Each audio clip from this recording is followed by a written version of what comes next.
Imagine that you're in a movie, and imagine the movie begins now, and you're the hero of the movie. What would that guy do? What would that guy do right now? Yeah. Because you are. Purpose is you. We forget that. Every day I wake up and I don't want to do some fucking shit. I'm like, okay, man, do you want to be a bitch today? Do you want to feel like a little bitch? Do you want to walk around all day knowing that you could, but you didn't? Nobody believes in you. You've lost again and again and again. The lights are cut off, but you're still looking at your dream, reviewing it every day and say to yourself, it's not over until I win.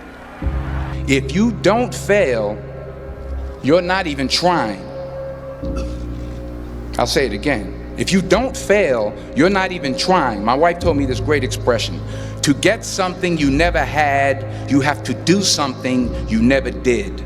Unchosen suffering is going to happen in life. Mm-hmm. Your parents are going to pass away, loved ones are going to die, your relationships are going to break down, your body is going to fail you, you're going to become ill or sick or destitute. Things are going to happen that you have no control over. And the only way that you can prepare yourself for unchosen suffering is with chosen suffering. He says, imagine you're on your deathbed, and standing around your deathbed are the ghosts representing your unfulfilled potential. The ghost of the ideas you never acted on, the ghost of the talents you didn't use. And they're standing around your bed, angry, disappointed, and upset. They say, we came to you because you could have brought us to life, they say. And now we have to go to the grave together. So I ask you today, how many ghosts are going to be around your bed when your time comes? You can't wait for everything to be perfect to start living your life. Because I've bet that's what I've done.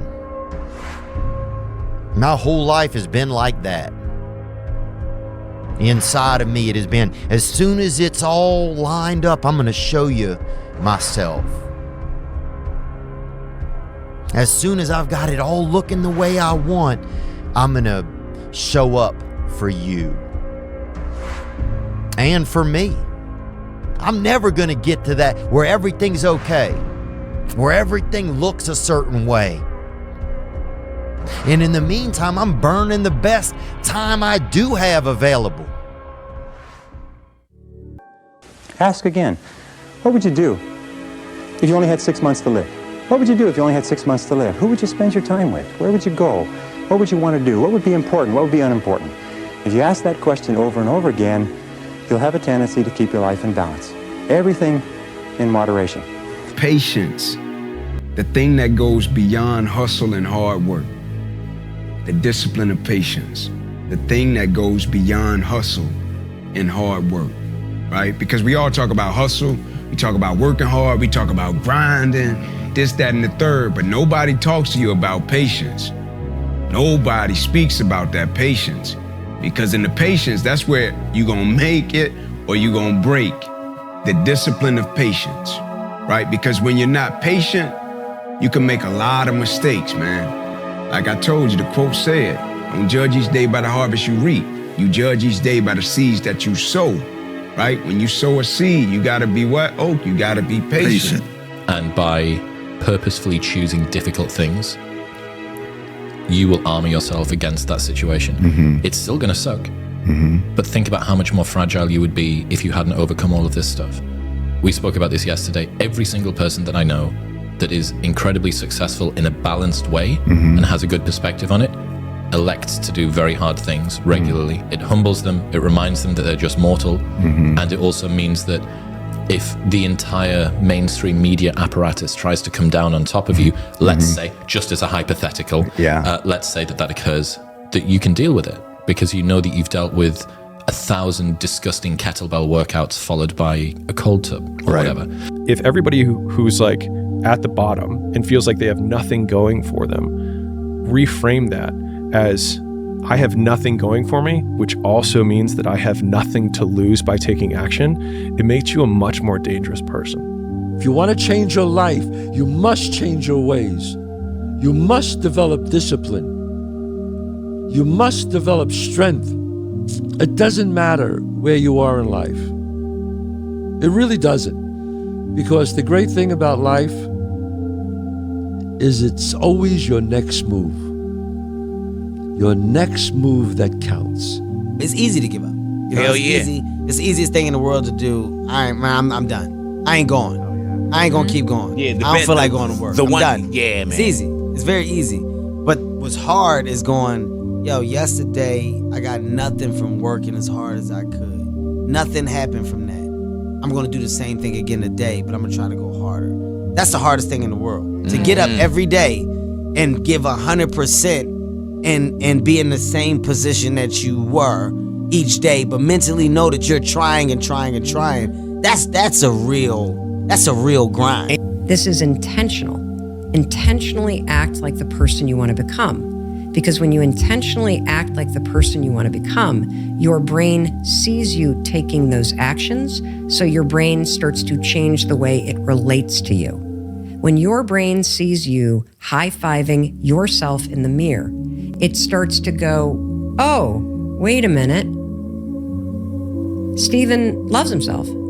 Steven's cheering for himself. We don't beat Steven up. We have the ability to go in such a space if you're willing to suffer, and I mean suffer. Your brain and your body, once connected together, can do anything. I was so driven, and I'm not gonna say motivated because motivation's crap. Motivation comes and goes. When you're driven, whatever's in front of you will get destroyed. So it's like if you were playing a video game and the way to win the game was to make the most successful character, right?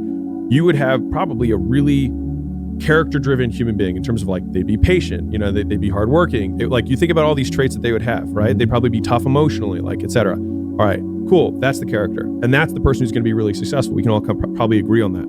Okay, how do you create someone who's patient? How do you create someone who's tough? How do you create someone who, right, so all of a sudden, if we had to then engineer the game in order to boost those points, we'd have to get them beat up a lot so that they could get tough. We'd have to make them wait a long time so they could become patient. That's right. And so to the point that you made about like these people who become really successful have these traits and also share the fact that they've been through all this shit. It's like, well, they got the trait from the shit, and then the trait was the ultimate output of the experience, and that trait then made them super successful that they didn't have earlier. Hard work brings great rewards. This is a reminder of the hard work and dedication that I put into everything that I've done. I'm not content because I know where I came from and I don't ever want to go back. You're always afraid to take the first step because all you see is every negative thing 10 miles down the road. But you can do anything you want. You are bound by nothing. What are you passionate about? What do you want? I struggled my whole life, but I ran from it. So I started realizing, man, I gotta start facing the struggle and I gotta be mentally strong for the struggle. So that's why I started coming up with like, I'm training for life. Mentally, I'm training for life. I'm not training for like, to lift 400 pounds. And I found out on my own pretty much, is that through discipline, through self-discipline, through repetition, through tons of repetition of the same thing that you don't want to do, and that's the key thing. Through repetition of things you don't want to do, you develop mental, like an armor for your mind. You start to armor your mind, because your mind's like, okay, we suffer every day. It's what we do. We do stuff that sucks every day. So then when the suck stuff comes, you're ready for it. And that's how I started coming up. I just started being very uncomfortable. And now it's like just a way of life. Nobody in its history of coaching had your level of work ethic. I mean, you hear so many guys tell stories about your work ethic. Yeah. What was really your work ethic like, and for how long did you stay disciplined? Well, I mean, every day. Since 20 years. It was an everyday process, and trying to figure out strengths and weaknesses. For example, jumping ability. Man, my vertical was a 40, it wasn't a 46 or a 45. My hands are big, but they're not massive. Right, so you got to figure out ways to strengthen them so your hands are strong enough to be able to palm a ball and do the things that you need to do. Quickness, I was quick, but not insanely quick. I was fast, but not ridiculously fast. Right, so I had to rely on skill a lot more. I had to rely on angles a lot more. I had to study the game a lot more. And but I enjoyed it though. So like from the time I can remember when I started watching the game, I studied the game, and it just never changed. Go do something that's hard. Go try and accomplish something that's hard. You may win, you may lose, You may succeed, you may fail. I'll tell you what, you'll be better. If you avoid those things that are hard, if you don't accept that challenge, if you don't step up and step into that cold water, and you sit on your couch and eat Doritos, I can tell you this is not a good move. This is not a good move. Don't do that. People need an excuse to perform. Mm-hmm. They need a race to be working toward, a goal, a holiday, a photo shoot, a wedding. Right. And that is what drives them forward. And, you know, that's not nothing. That's an incredibly powerful, potent motivator. Yeah. But it's worked for a lot of people. If you can manage to perform without that, that's real power. Because it means that not only are you going to choose your suffering, but you're going to continue to hit close to your maximum performance with no finish line, no crowd celebrating your completion, no glory, no nothing. When you feel that pressure inside of you and it's very heavy, like weather that's very, heavy and thick, you're motivated, you feel it. I've got to get up in the morning. I've got to do this. I've got to accomplish this. When that pressure goes away and you don't feel any pressure in your life, you can do anything and there's no consequences for it. You'll just waste time. You'll waste years. You'll waste months. You'll never accomplish anything. You give somebody a deadline, right? They'll accomplish in 2 months what it would take somebody 2 years to do without a deadline. It's that necessity. It's that sense of there's a sword at my back. I've got to get it done. It makes you get things done. It gives you the energy. It's get rich or die trying, to quote somebody. That no one is ever going to give a shit about you, even 1% as much as you have to give the shit about yourself. No one cares. No one cares about you if you're a man, ever. Everything is conditional. You don't get loved unconditionally, and that's a beautiful thing because that makes you strive to create your own value as a man. And the problem that men have is we all go from a time when everyone cares about us to a time no one does. Women don't lose it until they're maybe 45 and childless. Then they'll be like, oh, what the f is going on? Now she understands what it's like to become a 15, 16, 17-year-old man. Because we've gone through the stage. I remember my aunts and uncles, hey, little Tristan, I remember, they all cared about me back then. Then you get to 16, 17, 18, you're out in the cold world and you're like, no one gives a f, do they? I can't pay my bills. I have no food. Nobody cares. Yeah, your mother and your father will care a little bit, but you have to care about them. So I'd say the duty of protection is the other way around once you become an adult, and you have to care about yourself. So the best advice I can give to anyone, especially the young men who are 13, 14, 15, who, are sitting in their room playing video games and their mother's still bringing them sandwiches, if she continues to care about you that much and you lean on it, you're going to be a nobody. And if she says, okay, you're 18 now, get the f out of my house, you're going to be a nobody until you make something of yourself. So the best advice every young man needs to hear is nobody gives a shit about you at all until you make them give a shit. People give a shit about me and Andrew now. Why?